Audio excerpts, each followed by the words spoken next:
Assalamualaikum guys, bersama lagi dengan channel Agus Mulyono. Kepulangan HRS dan meningkatnya suhu politik menjelang pilkada, ramai orang membicarakan tentang definisi ulama. Ya, sehingga beberapa hari ini masyarakat sepertinya butuh akan definisi ulama, butuh tentang penjelasan makna ulama. Seseorang yang lagi berada di tanah suci, lagi umroh, berfoto selfie dengan seorang sopir. Sopir ini berpakaian gamis, lengkap dengan surbannya, pakaian yang memang umum digunakan di sana. Setelah pulang ke kampungnya, dia bercerita tentang foto selfie-nya, bahwa dia berfoto dengan seorang syekh atau seorang ulama.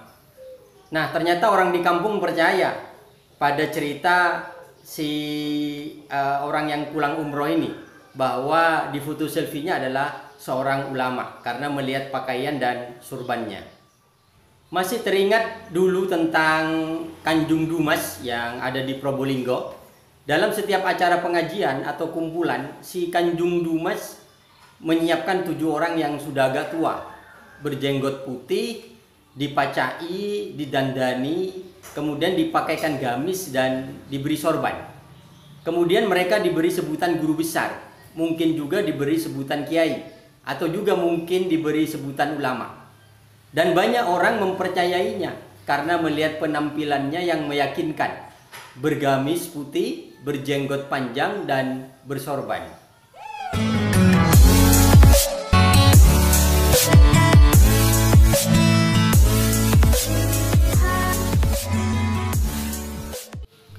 Seseorang yang pandai berpidato, pintar berceramah, hanya hafal beberapa ayat saja dari Al-Quran dan beberapa hadis saja, ketika berceramah sangat memukau dengan menyebutkan ayat-ayat Al-Quran dan hadis yang dihafalkannya. Tapi sebenarnya kurang memahami keterkaitan antara ayat yang satu dengan lainnya. Banyak orang menyebutnya sebagai ulama, dan banyak orang menganggapnya sebagai seorang ulama. Seseorang yang banyak hafal ayat Al-Quran, banyak hafal hadis, memahami kitab-kitab tulisan Arab, tapi pengetahuannya hanya digunakan untuk kepentingannya sendiri ataupun kelompoknya. Banyak orang menyebutnya sebagai ulama dan banyak orang menganggapnya seorang ulama.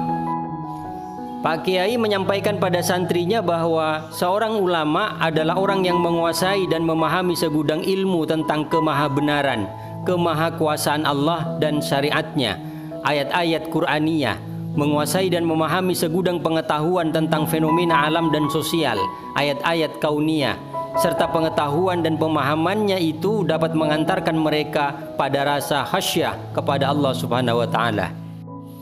Pak Kiai juga menjelaskan bahwa ulama adalah mereka yang hanya takut kepada Allah. Mereka tidak menginginkan kedudukan, tidak senang dari segala bentuk pujian, tidak menyombongkan diri atas seorang pun, zuhud terhadap dunia dan cinta kepada akhirat, tidak hasad kepada seorang pun yang berada di atasnya dan tidak menghinakan orang yang ada di bawahnya, tidak mengaku-ngaku berilmu, tidak bangga dengan ilmunya atas seorang pun, dan tidak serampangan menghukumi orang yang jahil, selalu berbaik sangka kepada ulama-ulama pendahulu.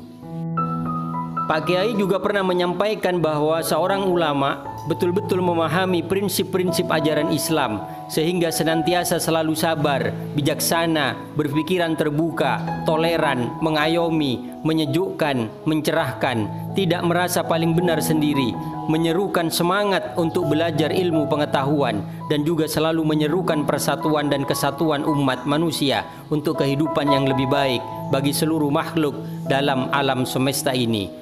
Wallahu a'lam bishawab. Wassalamualaikum warahmatullahi wabarakatuh.